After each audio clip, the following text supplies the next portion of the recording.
आमीन आमीन। आवाज आ रही है मेरी? सबको जय मसीह की।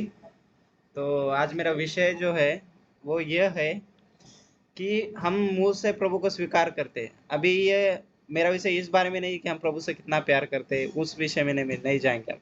जो हम डेली जीवन जीते हैं ना, हर रोज का जीवन, तो उसमें हम प्रभु को कैसे नकारते हैं, हम कैसे स्वीकारते हैं और कैसे नकारते हैं, उस विषय में। तो विषय का नाम है मुंह से स्वीकारना और कामों से नकारना। मुंह से तो बड़े आराम से चर्च में जाके सरेंडर करते हैं खुद को, प्रभु मैं तेरा काम करूंगा, प्रभु मैं तुझे पहला स्थान दूंगा अपने जीवन में। लेकिन वही चीज हफ्ते के 6 दिन कामों से नकारते हैं हम। भले ही कितना प्यार क्यों ना करते हो प्रभु से, लेकिन हम स्थिर नहीं है। लेकिन इसका मतलब ये नहीं कि प्रभु हमें छोड़ देगा, लेकिन हमें हमारा प्रभु हमें स्थिर करने वाला है। हमारा स्थिर करने वाला कोई मनुष्य नहीं, प्रभु है। तो विषय में आगे बढ़ते हैं प्रभु का धन्यवाद करके। जैसे कि आज हमारा विषय है, ये विषय आपके सामने रखने का कारण यही है कि हम अपने जीवन को स्थिर करें प्रभु के साथ मिलकर, और ये अकेले नहीं कर सकते, हम प्रभु के साथ मिलकर ही कर सकते हैं। तो आप लोग देखते हैं कि हम प्रार्थना में बड़ी बड़ी बातें करते हैं, कभी कभी चर्च में जाके बोलते हैं कि प्रभु आज से मैं अपना जीवन तुझे समर्पित करता हूँ, लेकिन वही चीज कहीं ना कहीं रह जाती है अपने कामों के द्वारा। तो इसमें मैं 3 पॉइंट रखे हैं मैंने, और इसमें 3 तरह के व्यक्तित्व है। पहला, ऑफकोर्स पहला व्यक्तित्व है परमेश्वर का।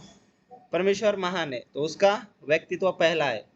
तो हम पहले पहले परमेश्वर की बातों को देखेंगे। अभी पिछला मेरा प्रचार था कि परमेश्वर का देखना मनुष्य सन है, तो ये इसी से मिलता जुलता है। और दूसरा व्यक्तित्व है मनुष्य। कौन सा मनुष्य? मनुष्य भी दो दो तरह के व्यक्तित्व है इसमें, इस विषय में। मनुष्य जो परमेश्वर से प्यार तो करता है, लेकिन कामों में नहीं दिखता वो प्यार। प्यार करता है दिल के अंदर, हो सकता है सब कुछ करता है, लेकिन वो प्यार स्थिर नहीं है। कभी कभी कामों के अंदर वो वैसा प्यार नहीं दिख पाता है। तो यहाँ हम इस चीज में है ना पतरस का उदाहरण देखेंगे ज्यादा करके। और तीसरा पॉइंट है, यहाँ अलग लोग हैं। यहाँ कौन से लोग हैं? शास्त्री फरीसी जैसे लोग हैं। वह लोग जो फोटो से स्वीकार करते हैं, सिर्फ फोटो से वो स्वीकारते हैं, और वो दिल से भी नकारते हैं परमेश्वर को, और अपने कामों से तो नकारते ही।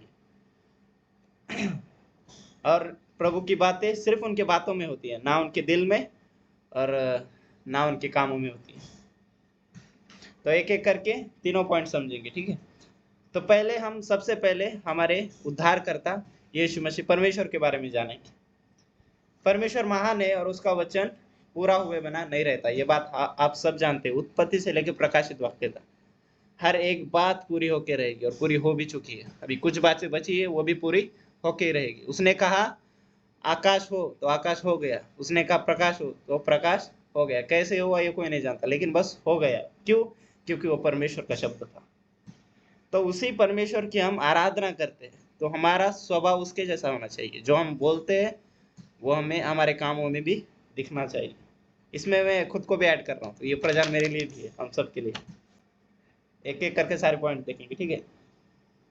तो परमेश्वर की बात करें तो जितने वचन है सारे पूरे हो चुके हैं। जितने यीशु ने परमेश्वर ने कहा कुमारी गर्भवती होगी, कुमारी गर्भवती हुई, एक पुत्र जनी की पुत्र जन, जो वचन जो भी यशाया के द्वारा, इर्मयाह के द्वारा, जकरिया के द्वारा जो कुछ वचन लिखे सब पूरे होके रहे। और यीशु मसीह ने भी खुद भविष्यवाणी की थी कितने बार।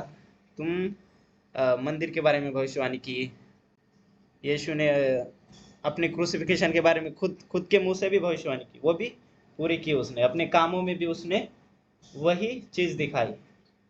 तो हम परमेश्वर से सीखेंगे, हम किसी मनुष्य से नहीं सीखेंगे।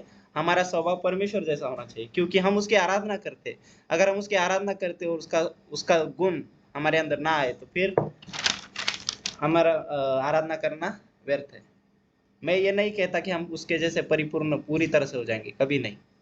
लेकिन हमें प्रतिदिन उसके स्वभाव में ढलते जाना है, ढलते जाना है। ये एक दिन में नहीं होगा, लेकिन प्रभु के साथ मिलके होगा। पतरस एक ही दिन में नहीं बदला, लेकिन जब बदला ना, तब ऐसा बदला कि उसने 3000 लोगों को बदला। तो पहला प्रचार भी इसी से कनेक्ट था मेरा। तो आगे बढ़ेंगे। तो परमेश्वर का व्यक्तित्व, इसका हिस्सा देखेंगे। परमेश्वर जो काम मुंह से बोलता है ना, उसे अपने कामों में भी दिखाता है। आगे बढ़ेंगे। तो मनुष्य फैसला करके बदल सकता है, लेकिन परमेश्वर नहीं बदल सकता। मनुष्य आज कुछ और बोलेगा, लेकिन कर दूसरी चीज करेगा। आज परमेश्वर से बोलेगा चर्च जाके, प्रभु मैं पूरा हफ्ता तेरी इच्छा से जीऊंगा। ऐसा नहीं कि ऊपर से बोल रहा है, वो अंदर से भी बोल रहा हो, लेकिन कहीं ना कहीं वो चूक जाता है। क्यों चूक जाता है? क्योंकि वो स्थिर नहीं है। लेकिन परमेश्वर जो बोलता है वो करके रहता है। एक वचन है, वहां लिखा है कि मेरा वचन बारिश के जैसे है, जमीन पे गिरता है और अन्न उपजा कर ही लौटता है। परमेश्वर का वचन काम करके ही लौटता है। तो सबसे पहले परमेश्वर के बारे में जान रहे ना, इसी कड़ी में एक वचन है, गिनती 23:19, इसको पढ़ते हैं, ठीक है। परमेश्वर मनुष्य नहीं कि झूठ बोले, और न वह आदमी है, ना वो इंसान है कि अपनी इच्छा बदले। क्या जो कुछ उसने कहा उसे न करे? क्या वह वचन देकर पूरा न करे? ये किसकी बात हो रही है? परमेश्वर की बात हो रही है। और इसी का पैरेलल स्क्रिप्चर है, यदि हम अविश्वासी भी हो, भले ही हम उसके साथ जो वादा किया हमने वो तोड़ दे, हम भूल दे, हमने कामों में ना लाए उसको, लेकिन फिर भी वो हमको नहीं छोड़ता। वो उसका वादा नहीं छोड़ता। उसने क्या वादा किया था कि वो हमको नहीं छोड़ता? उसने ये वादा किया था कि क्या ऐसा हो सकता है कि जो माता अपने बच्चे को जन्म देती है वो उसे छोड़ सकती है? वचन कहता है हाँ छोड़ सकती है, लेकिन मैं तुझे कभी नहीं छोड़ूंगा। तो वो अपना वो वादा निभा रहा है, तो वो अपने वचन में बन गया, तो वो वचन पूरा करके रहता है। कि भले ही हम अविश्वासी हो जाए उसके साथ, लेकिन वो कभी नहीं होता।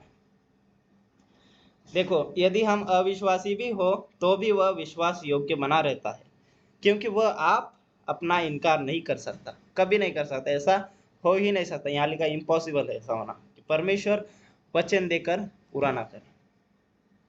और हमारा परमेश्वर महान है, तो हमें गर्व है कि हम ऐसे महान परमेश्वर की आराधना करते हैं।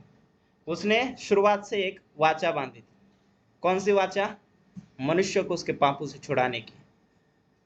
उसे पता था आदम गलती कर चुका था, लेकिन उसने उसे मार नहीं डाला, उसको नष्ट नहीं किया, क्योंकि उसका वचन था, वो उसे प्रेम करता था। तो उसने क्या किया? एक वाचा बांधी, एक वाचा बनाई, और अंत तक अभी भी उस वाचा पे चल रहा है। अभी भी, अभी आज के दिन में भी वही वाचा को लेकर वो शांत है। नहीं तो पृथ्वी इतनी बिगड़ चुकी है कि वो कब का इसे खत्म कर चुका होता। परमेश्वर महान है, और उसने शुरुआत से ही एक वाचा बांधी थी, और उसका एक फैसला लिया था उसने, तो उसको पूरा करके रहेगा। तो फैसला कौन सा है? मनुष्य को पापों से छुटकारा देने का। उसने ये बातें नबियों के द्वारा बताई थी। यशायाह हो गया, यिर्मयाह हो गया, और भी जो छोटे मोटे नबी है, उन सब के बारे में उसने बताई थी हमको बातें। उसने ये बातें नबियों के द्वारा बताई, और उसमें से एक एक बात उसने पूरी की। उसने यशायाह को वचन दिया था, यशायाह 7:14 में, ये देखो एक कुमारी गर्भवती होगी और एक पुत्र जनेगी, जिसका नाम इमैनुएल रखा जाएगा, कि उसका अर्थ होता है परमेश्वर हमारे साथ है। तो ठीक वैसा ही हुआ। बहुत सारी भविष्यवाणियां हैं जो पूरी हुई नए नियम में आके, तो उसमें एक एक करके हम नहीं दे सकते, लेकिन आप सब जानते हैं उस भविष्यवाणियों को। और ऐसी भविष्यवाणियां हैं जो पूरी होनी बाकी है। तो उन भविष्यवाणियों को देख के हमें अपना जीवन संभालना पड़ेगा। वो भविष्यवाणी क्या है? कि उठा लिए जाएंगे सब हम लोग। रैप्चर की एक बड़ी भविष्यवाणी पूरी होनी बाकी है। तो हमें हमें हम खुश मतलब हम धन्य है कि हमको वो भविष्यवाणी पहले से ही पता है कि वो पूरे होने वाली है। तो इसी फैसले पर परमेश्वर टिका हुआ है। तो अभी हम आगे वचन में जाएंगे, ठीक है। तो परमेश्वर का वचन बिना पूरा हुए नहीं टलता। आकाश और पृथ्वी नष्ट हो जाएगी, लेकिन परमेश्वर का वचन नहीं नष्ट होगा। मत्ती 24:35 देखेंगे, आकाश और पृथ्वी टल जाएंगे, परंतु मेरी बातें कभी नहीं टलेगी, बोलता है, कभी भी नहीं।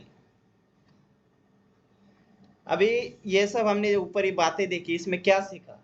क्या दिखता है हमको? एक ही बात दिखती है, परमेश्वर ने हर बात को पूरा किया, हर एक वचन को पूरा किया, और आगे भी करेगा। उसने एक भी बात ऐसी नहीं है कि अभी विषय क्या है हमारा, कि मुंह से स्वीकारना और बात कामों से नकारना। उसने मुंह से जो वचन बोले वो अपने कामों से करके दिखाया, अपने एक्शन में लाया उसने उन वचनों को करके दिखाया। मनुष्य के जैसा नहीं कि आज ऐसा बोल दिया और कल वैसा बोल दिया, बिल्कुल नहीं। उसने एक भी बात नहीं नकारी। उसने अपने वचनों को कामों में प्रकट किया, और ऐसे सामर्थ्य के कामों में प्रकट किया कि हम वचन में पढ़ सकते हैं। और सारी बातें लिखी जाती तो जगत में ना समाती पुस्तक एक एक करके उसकी सारी बातें लिखी जाती तो इस जगत में ना समाती। अभी बहुत सारी भविष्यवाणी है जो पूरी हुई। क्रूस पे चढ़ना, वो भविष्यवाणी पूरी हुई। और भी सारे वचन जो पूरे किए। अब वचन में जाएंगे। अभी हम फिर से आगे बढ़ते हैं अपने विषय की ओर। अब हम बात करते हैं, अभी हमने परमेश्वर के बारे में सारी चीजें देख ली, भले ही शॉर्ट में देखी, लेकिन आपको इससे अंदाजा हो गया होगा कि हमारा परमेश्वर कितना महान है। तो अभी हम बात करते हैं दूसरे पॉइंट की, और दूसरा पॉइंट है मनुष्य। मनुष्य के बारे में देखेंगे। अभी हमारे 3 पॉइंट थे। पहला था परमेश्वर, दूसरा था मनुष्य, और तीसरा था वो मनुष्य जो अपने कामों से तो नकारते हैं और मन में भी उनके परमेश्वर नहीं। मनुष्य की बात करते हैं। हम मनुष्य परफेक्ट नहीं बन सकते कभी भी, और ये सच बात है। हम कितने ही आत्मिक क्यों ना हो जाए, लेकिन हम कभी उसके जैसे परिपूर्ण नहीं बन सकते। एक ना एक गलती हमें रहती ही है, लेकिन प्रभु उसके साथ हमें स्वीकारता है, क्योंकि वो जानता है कि मेरे बच्चे को मैं स्थिर कैसे करूंगा। पतरस में भी कर्मियां थी, लेकिन प्रभु ने उसे स्वीकारा। क्यों? क्योंकि प्रभु जानता था ये ऐसा ही नहीं रहने वाला, इसे मैं स्थिर करूंगा। तो इसी आशा के साथ हमें अपने प्रेम में बने रहना है। सबसे महत्वपूर्ण क्या है? परमेश्वर से प्रेम। उसी प्रेम में हम बने रहेंगे ना, भले हमें जो कमियां हो, हम अच्छा बोल नहीं सकते, अच्छा प्रचार नहीं कर सकते, अच्छा कुछ भी जो चीज अच्छी नहीं कर सकते, प्रभु उसी के साथ हमें स्वीकारता है और हमें स्थिर भी करता है। आगे बढ़ेंगे। हमारा स्थिर करने वाला परमेश्वर है। तो इसीलिए जब हम स्थिर नहीं है, तो हम दूसरों को कैसे कह सकते हैं कि तुझ में ये कमी है, जबकि कोई भी स्थिर नहीं है। इस बात को बहुत गहराई से सोचे। अभी हम दूसरों को बोलते हैं, अपने ही मसीह भाइयों को बोलते हैं, तुझे इतना बढ़ना बाकी है, तुझे इतना वचन का ज्ञान नहीं है, तुझे सीखना पड़ेगा, हम तेरे को सिखाएंगे। ऐसे बोलने वाले बहुत मिल जाएंगे, लेकिन क्या वो खुद स्थिर है? नहीं है। लेकिन उनको ये चीज नहीं पता कि परमेश्वर उनका स्थिर करने वाला है। और जिन पर वो दोष लगा रहे हैं, अभी दोष शब्द इस्तेमाल कर रहा हूँ, जो भी जिनकी वो गलतियां निकाल रहे हैं, वो भी तो प्रभु का बेटा है, उसको भी स्थिर करने वाला परमेश्वर ही है ना। तो हम कौन होते हैं कि दूसरे में गलतियां निकालें? अभी आगे बढ़ते हैं। अभी दूसरे पॉइंट की ओर बढ़ रहे हैं हम लोग। मनुष्य जो प्रभु से प्यार तो करता है, अभी उस मनुष्य के बारे में देख रहे हैं हम। जैसे हम लोग प्रभु से प्यार करते हैं, इसमें कोई शक नहीं। मैं ऐसा नहीं बोल रहा कि हम परमेश्वर से प्यार नहीं करते, बहुत प्यार करते हैं, लेकिन जो दिल में है उसे कामों में दिखना चाहिए। हमारे वो चीजें कामों में दिखनी चाहिए, क्योंकि परमेश्वर ऐसा नहीं है। हमारा परमेश्वर सिर्फ वचन बोल के ऐसे बैठ जाता, प्यार भी बहुत करता है, वैसे बैठ जाता तो नहीं होता। उसने वो चीजें अपने कामों में लाई। बस वो बोल दिया उसने, मैं क्रूस पे मर के इंसानों के सारे पाप अपने ऊपर उठा लूंगा, लेकिन उसने अगर नहीं उठाए होते तो कहाँ से बचते हैं? लेकिन उसने अपने कामों में करके दिखाया। अभी दिल में हम क्या करते हैं? हम प्यार भी करते हैं और दिल में इच्छा भी करते हैं। हमें बहुत अच्छा लगता है प्रभु के उपस्थिति में आके। हम ऐसा प्रभु से ऐसे बड़े बड़े वादे कर देते, प्रभु मैं ऐसा करूंगा ऐसा करूंगा, लेकिन वही वादे हमारे जीवन में नहीं आते, हमारे कामों में नहीं दिखते, क्योंकि हम स्थिर नहीं है। लेकिन अगर आपके दिल में परमेश्वर के लिए सच्चा प्यार है, तो प्रभु आपको स्थिर करेगा। भले आप फिर गलत शिक्षाओं में भी क्यों ना हो, प्रभु वहां से आपको खींच के लाएगा, क्योंकि आपको स्थिर करने वाला वही है। वही है आपको स्थिर करने वाला। और इसके लिए भी एक वचन है, रोमियो 14:4। एक मिनट वचन पढ़ते हैं। रोमियो 14:4 पढ़ेंगे।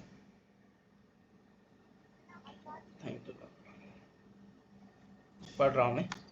हाँ, तू कौन है, पौलुस बोलता है, तू कौन है जो दूसरे के सेवक पर दोष लगाता है? ऐसा क्यों पूछ रहा है पौलुस? पौलुस खुद जानता है जो दोष लगा रहा है वो भी परिपूर्ण नहीं है। जब तू भी परिपूर्ण नहीं है, तो तू दूसरे के दास पे क्यों दोष लगाता है? ऐसा बोलता है पौलुस यहाँ पे। उसका स्थिर रहना या गिर जाना उसके स्वामी ही से संबंध रखता है। हमारा स्वामी कौन है? मसीह है। तो मसीह से संबंध रखता है हमारा। जो हम अगर पढ़ाई में कमजोर है, तो दूसरा विद्यार्थी उस विद्यार्थी को नहीं बोलता कि तू ऐसा क्यों ऐसा क्यों, तो वो बोलेगा मेरा स्थिर करना मेरा गुरु है, मेरा स्थिर करने वाला मेरा गुरु है, जो मुझे सिखाएगा अगर मैं किसी चीज में कमजोर हूं। तो हमारा स्थिर करने वाला हमारा परमेश्वर है।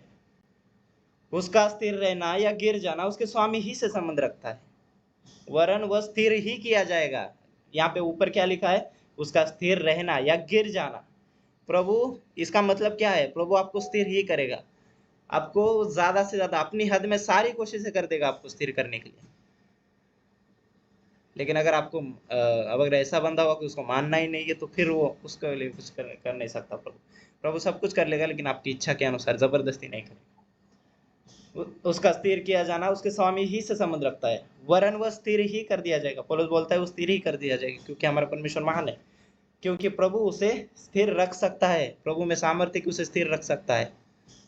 तो हमें एक दूसरे की कमियां निकालने की जरूरत नहीं, क्योंकि हमारा स्थिर करने वाला परमेश्वर है। आगे बढ़ते हैं। तो हमें ये बिल्कुल नहीं बोलना है कि आपके जीवन में ब्रदर ऐसा पाप है, आपको वो वैसे समझाने वाले एंगल में बोले वो अलग है। लेकिन जब हम बोले कि हमारे पास कोई आए प्रार्थना करने के लिए, अगर हम उसको बोले ब्रदर आपके जीवन में पाप है, ऐसा नहीं बोल सकते।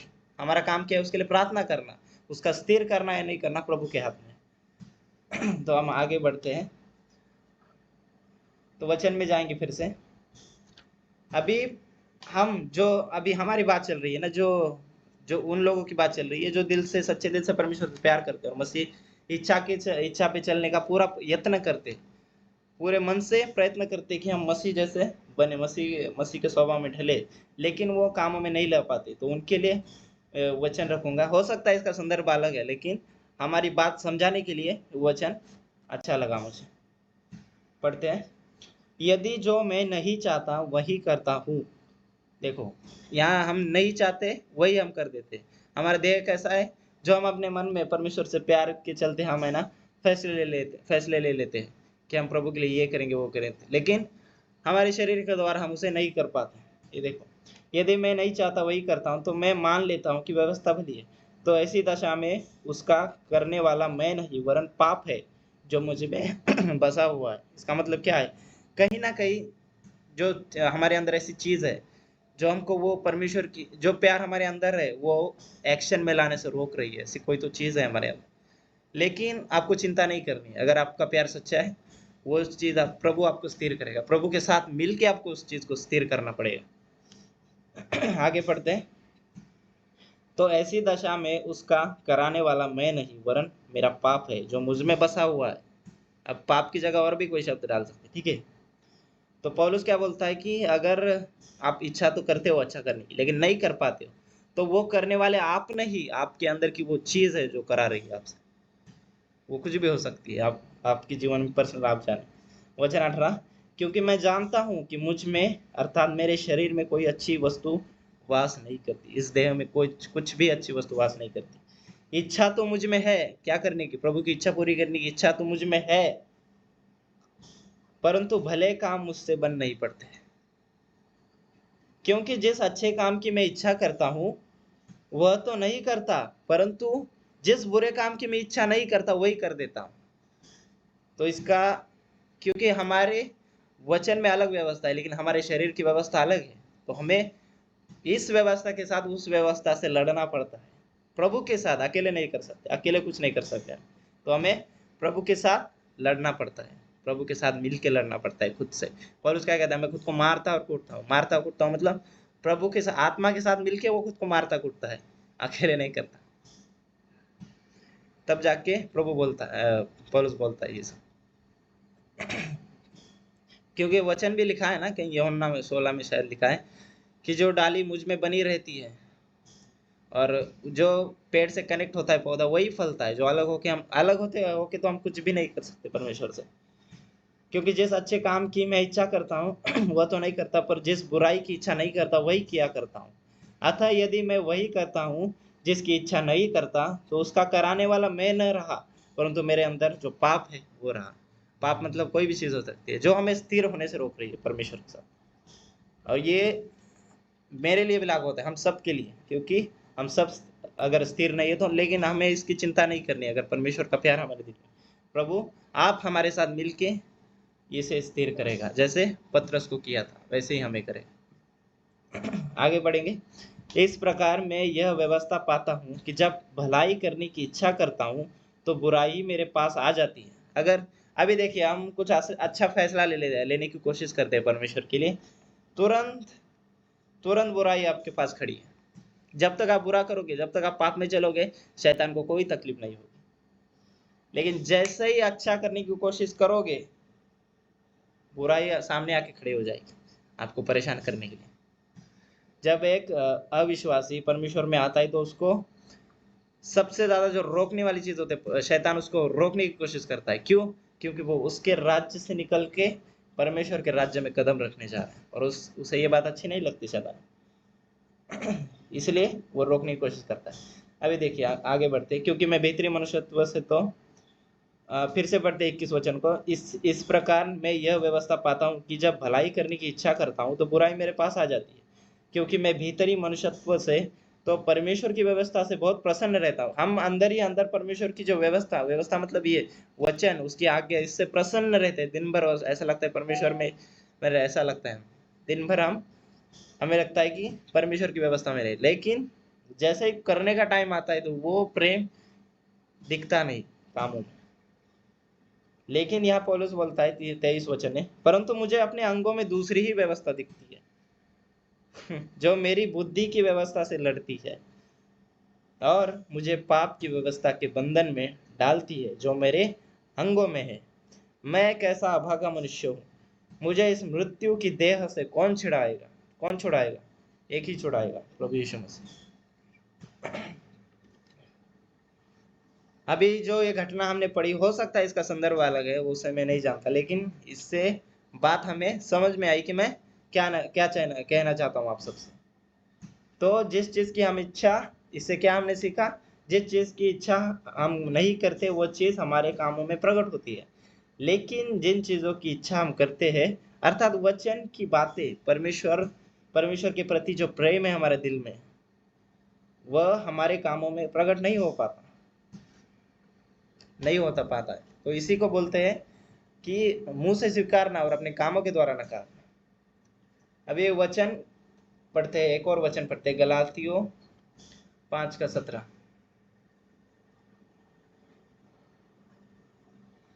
हाँ, क्योंकि शरीर आत्मा के विरोध में है और आत्मा शरीर के विरोध में लालसा करता है, और ये एक दूसरे के विरोधी है, इसलिए कि जो तुम करना चाहते हो वह न करने पाओ। जो रस्सी खींचने वाला जो खेल होता है ना, इधर से एक रस्सी खींचते उधर से, तो वैसा है हमारा देह और हमारा आत्मा, ऐसे ही रस्सी खींच का गेम चलता रहता है जिंदगी भर। जिसको हम ज्यादा ताकत देंगे वो आपको ज्यादा खींचेगा। अगर हम एक पैर संसार में और एक पैर मसीह में जिए ना, तो हमें ज्यादा तकलीफ होगी, हम परेशान हो जाएंगे। क्यों? क्योंकि ना हम इधर खींच पा रहे हो ना हम इधर खींच पा रहे, तो बीच में से हमारे अंदर तनाव आ जाता है। तो वो नहीं होना चाहिए।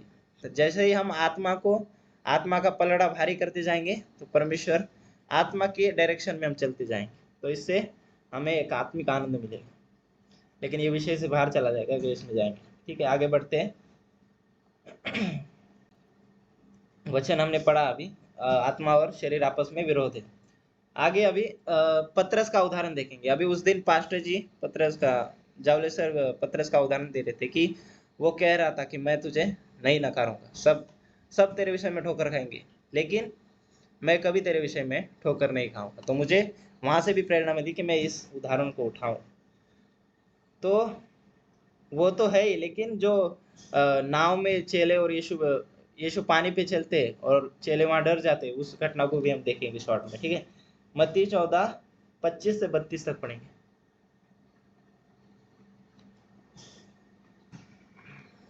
पढ़ते हैं। और यीशु रात के चौथे पहर झील पर चलते हुए उसके पास आया। तो अभी ये उसके पहले की घटना, ये सब हमको पता है। तो यीशु मसीह क्या हुआ कि चेलों को पहले भेज दिया था यीशु मसीह ने कि तुम लोग जाओ पहले, मैं पीछे से आता हूँ। लेकिन चेले आगे गए, शायद तूफान आ गया था समुद्र में। वैसे ही यीशु मसीह है ना, चेलों को चलते हुए नजर आए, और यीशु रात के चौथे पहर झील पर चलते हुए उनके पास आया। चेले उसकी झील पर चलते हुए देखकर घबरा गए। चेलों को क्या लगा? भूत आया। कहने लगे ये भूत है, और डर के मारे चिल्लाने लगे, जोर से चिल्लाने लगे। तब यीशु ने तुरंत उनसे बातें की और कहा, ढाढ़स बांधो, मैं हूँ, डरो मत। अभी ये यीशु क्या कर रहे हैं यहाँ पर? उनको स्थिर कर रहे हैं। अभी हम लोग भी डर जाते हैं, लेकिन प्रभु हमारा स्थिर कराने वाला अभी असली घटना हमें यहाँ दिखती है वचन 28 से। पतरस ने उसको उत्तर दिया, हे प्रभु, यदि तू ही है तो मुझे अपने पास पानी पर चलकर आने दे। अभी पतरस को आई हिम्मत कि वो भूत नहीं है, वो यीशु मसीह है। तो पतरस तो प्रभु से प्रीति रखता था। तो पतरस ने क्या किया, पतरस को लगा कि प्रभु झील पे चल सकता है तो मैं भी चल सकता हूँ। तो पतरस बोलता है, प्रभु मुझे आज्ञा दे कि मैं तेरे पास आऊं चलकर। तो प्रभु उसे आज्ञा देता है, लेकिन क्या होता है आगे, उसने कहा आ, यीशु ने कहा आ। अभी पतरस को पता होना चाहिए था यीशु मसीह खुद कह रहा है आ, तो वो गिरने भी नहीं देगा। हमें भी ये पता होना चाहिए, जब प्रभु ने हमें बुलाया है अपनी सेवा में, किसी भी काम में जिसके लिए भी हमें चुना है, तो हमें डरना नहीं है। ये देखिए, उसने कहा आ, तब पतरस नाव पर से उतर कर यीशु के पास जाने को पानी पर चलने लगा। अभी यही सफर है, नाव तक से यीशु के पास तक का सफर है। यही है हमारा सफर भी, यही चल रहा है जिंदगी से, पृथ्वी से निकलकर प्रभु के पास जाने तक का सफर। लेकिन बीच में पानी है, पानी पे चलना है, तो बीच में हम डूब सकते हैं डर, अगर हम चूके तो। उसने कहा, तो पतरस नाव पर से उतर कर यीशु के पास जाने लगा, पानी पर चलने लगा। तब हवा को देख कर डर गया, मतलब वो स्थिर नहीं था, वो डर गया। डर उसके अंदर आया, मतलब वो स्थिर नहीं। अभी हमारे अंदर भी डर आता है, मेरे अंदर भी आता है, तो इसका मतलब मैं स्थिर नहीं हूँ। लेकिन हमारे अंदर प्रभु का प्यार है जो हमें दिन प्रतिदिन स्थिर करता जाता है, जैसे पतरस को उसने किया स्थिर। बाद में पतरस हमें सबसे सामर्थ्य मनुष्य दिखता है प्रेरितों के काम में। यहाँ पर तो पतरस अस्थिर है, लेकिन वहां पर स्थिर दिखता है। तो जब हवा देखकर डर गया और जब डूबने भी लगा वो, तो चिल्लाकर कहा, हे प्रभु मुझे बचा। उसने प्रभु को आवाज लगाई, क्योंकि वो जानता है मेरा बचाने वाला, मेरा स्थिर करने वाला प्रभु ही है। मैंने पिछले वचन पढ़ के बताया था आपको कि पौलुस कह रहा था कि तू कौन है जो दूसरे के स्वामी, दूसरे के दास पर दोष लगाता है, क्योंकि उसका स्थिर कराने वाला प्रभु है। तो यहाँ पर प्रभु ने उसे हाथ पकड़ के बचा लिया, तो वो हमको नहीं बचाएगा, हमको भी बचाएगा। यीशु ने तुरंत, क्या लिखा है, तुरंत हाथ बढ़ाकर उसे थाम लिया ताकि वो डूब न जाए, और उससे कहा, हे अल्पविश्वासी, तूने क्यों संदेह किया, तूने क्यों संदेह किया, मैं तेरे साथ ही था। आज भी प्रभु बोलता है, तू क्यों संदेह करता है, मैं तेरे अंदर ही हूं ना। पतरस के जितने पास यीशु है ना, उससे कई ज्यादा पास हमारे पास है। पतरस के भी उतने पास नहीं था तब, लेकिन आज हमारे पास है, हमारे तो अंदर है। तब तो बाहर था, अभी अंदर है। जब वे नाव पर चढ़ गए तो हवा थम गई, और इस पर उन्होंने जो नाव पर थे उसे दंडवत करके कहा, सचमुच तू परमेश्वर का पुत्र है। बाद में उनको हिम्मत आई, इसका मतलब प्रभु ने उन्हें स्थिर किया। अभी आगे पढ़ते हैं, 32वें वचन में देख के हमें दिखता है कि परमेश्वर ने उन्हें स्थिर किया। अभी हम आखिरी भाग में आ गए हैं, और एक उदाहरण है पतरस का, ठीक है। पतरस ने क्या कहा था जिस दिन यीशु मसीह पकड़ाए जाने वाले थे, उस दिन सब लोग, पतरस ने क्या कहा यीशु को कि प्रभु सारे तेरे विषय में ठोकर खा जाएंगे, लेकिन मैं तेरे विषय में कभी ठोकर नहीं खाऊंगा, मुझे जान भी देने पड़े फिर भी मैं तेरा इनकार नहीं करूंगा। तो यीशु मसीह उसे क्या बोलते हैं, और ये घटना उस दिन पास्टर जी ने बताई थी, तब इससे मुझे याद आया कि इसको भी लेना चाहिए। तो यीशु ने उसे कहा, तू आज ही मुझे 3 बार इनकार करेगा। अभी यीशु खुद बोल रहे उसको, तू मुझे इनकार करेगा, लेकिन फिर भी वो बोलता है, नहीं, मुझे जान भी देनी पड़े फिर भी मैं इनकार नहीं करूंगा। लेकिन वहां पर किसके मुंह से वचन गया, यीशु मसीह। प्रभु तो सारी बातें जानते हैं, भविष्य की बातें भी जानते हैं। सब तेरे विषय में ठोकर खाएंगे, लेकिन मैं नहीं खाऊंगा। उसने कहा, मैं जान भी दे दूंगा फिर भी तुझे नकारूंगा नहीं। तब वो स्थिर नहीं था, लेकिन उसके अंदर जो प्यार है प्रभु के लिए, वो बोलता है मैं जान दे दूंगा। हम भी बोलते जान दे देंगे, लेकिन अगर हम स्थिर नहीं है, जब समय आता है तो वो बात हमारे कामों में नहीं दिखती। लेकिन प्रभु हमारा स्थिर कराने वाला है। लेकिन फिर भी प्रभु ने उसे स्थिर किया। ऐसा नहीं कि पतरस ने उसे 3 बार नकारा तो प्रभु ने उसे छोड़ दिया, नहीं छोड़ा, उसे स्थिर किया। क्योंकि प्रभु जानता था पतरस कैसा है, पतरस के अंदर उसके लिए प्यार है। वैसे ही वो हमें भी स्थिर कर सकता है, और स्थिर कर ही देगा। बस हमें प्रभु के प्यार में ना लगे रहना है। अगर हम प्यार से चुके तो फिर हम उस लिस्ट में आ जाएंगे जिस लिस्ट में फरीसी और शास्त्री है। उस लिस्ट में हमको नहीं आना है, हमें जो पतरस वाली लिस्ट है उसी में रहना है। भले हम स्थिर नहीं है, कोई बात नहीं, लेकिन प्रभु के साथ मिलकर हम खुद को स्थिर करेंगे। लेकिन ये प्यार का सफर है जो परमेश्वर के साथ है, इसी को जीना है। सबसे पहली और महत्वपूर्ण आज्ञा यही है कि अपने परमेश्वर से सच्चे दिल, अपनी जान, सारी सामर्थ से प्रेम रख। यही यही इस पे ऊपर सारी व्यवस्था है। आगे बढ़ते हैं। अभी आखिरी पॉइंट है। अब तीसरा पॉइंट पे आ गए हम लोग, लास्ट। अभी थोड़ा सा बचा है, इसके बाद हम खत्म करेंगे। ये पॉइंट में लिखा है, अब उन लोगों की बात करेंगे जो होठों से सिर्फ स्वीकारते हैं, सिर्फ होठों से, ना उनके मन में प्रेम है, ना उनके कामों में प्रेम, ना उनकी बातों में ना उनके मन में हमें कुछ दिखता है परमेश्वर का काम, ना उनके कामों में। तो ऐसे लोगों को प्रभु बोलता है ये व्यर्थ मेरी उपासना करते हैं। अभी पढ़ेंगे मत्ती 23 2 से 5 तक पढ़ेंगे, ठीक है। मत्ती 23 2 से 5। हाँ, शास्त्री और फरीसी मूसा की गद्दी पे बैठे। शास्त्री फरीसी किसकी गद्दी पे बैठे थे? मूसा की गद्दी पे, ठीक है। यीशु मसीह बता रहे थे लोग, शास्त्री फरीसी मूसा की गद्दी पे बैठे, इसलिए वे तुमसे जो कहते हैं, वे तुमसे जो भी कहे वो करना। यीशु मसीह ऐसा क्यों बोल रहे कि उनकी बातें तुम मानना? आगे पढ़ते हैं, जो भी तुमसे कहे वो तुम करना, परंतु उनके से काम मत करना, क्योंकि वे कहते तो है पर करते नहीं। वे ऐसे ऐसे भारी बोझ जिसको उठाना कठिन है बांध कर उन्हें मनुष्य के कंधों पर रखते हैं, परंतु स्वयं उसे अपनी उंगली से भी नहीं छूते। अभी यीशु उनकी बातों को मानना क्यों बता रहे हैं यहाँ पे? क्योंकि वो अच्छा बोलते थे, लेकिन उनका मन, उनके होठों से तो प्रभु का नाम लेते थे, लेकिन उनका मन और उनके कामों में वो दिखता नहीं था। उंगली तक नहीं लगाते थे, जो बातें बोलते थे ना मनुष्य को, उसके लिए अपनी उंगली तक नहीं लगाते थे। तो वैसे ही अभी बात करें तो अभी पास्टर बैठे हैं यीशु की गद्दी पे, और फरीसी बैठे थे मूसा की गद्दी पे। ना फरीसियों में मूसा की बातें दिखती है, ना जो यीशु की गद्दी पे बैठे हैं उनके अंदर यीशु की बातें दिखती है। तो एक घटना याद आती है जहाँ शास्त्री फरीसी वो व्यभिचारी स्त्री का न्याय करने जा रहे थे पत्थर उठा के।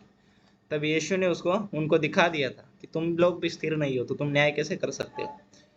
तो बाद में यीशु ने उन्हें कहा था, अभी पूरी घटना याद है, यीशु ने कहा था उन्हें कि मैं तुम पर दोष नहीं लगाऊंगा उस दिन, मैं तुम पर दोष नहीं लगाऊंगा, तुम पर दोष लगाएगा मूसा, क्योंकि मूसा ने उसके विषय में लिखा था। तो यीशु उनको बोलते जो मूसा की गद्दी पे बैठे, उनको यीशु बोलते तुम पर मूसा दोष लगाएगा, भले ही तुम उसकी गद्दी पे बैठे। आज पास्टर, आज सेवक लोग बैठे यीशु की गद्दी पे, तो उन पे कौन दोष लगाएगा? आखिरी न्याय के दिन यीशु मसीह दोष लगाएगा, उनका न्याय यीशु मसीह करेगा, जो उसकी गद्दी पे बैठे और उसके से काम नहीं करते।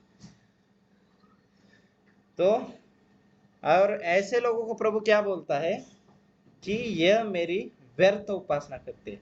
इसके लिए एक वचन है ना कि ये लोग होठों से तो मेरा आदर करते, लेकिन इनका अंतःकरण, इनका मन मेरे से दूर है। तो ये लोग व्यर्थ मेरी उपासना करके, इनका कोई फायदा नहीं। जब तक ये प्रभु के प्रेम में नहीं आते तब तक कोई फायदा नहीं। तो यही बातें हमें देखने को मिलती है। तो आगे का समय विकास जावली जी के पास्टर जी के हाथ में। सबको जय मसीह।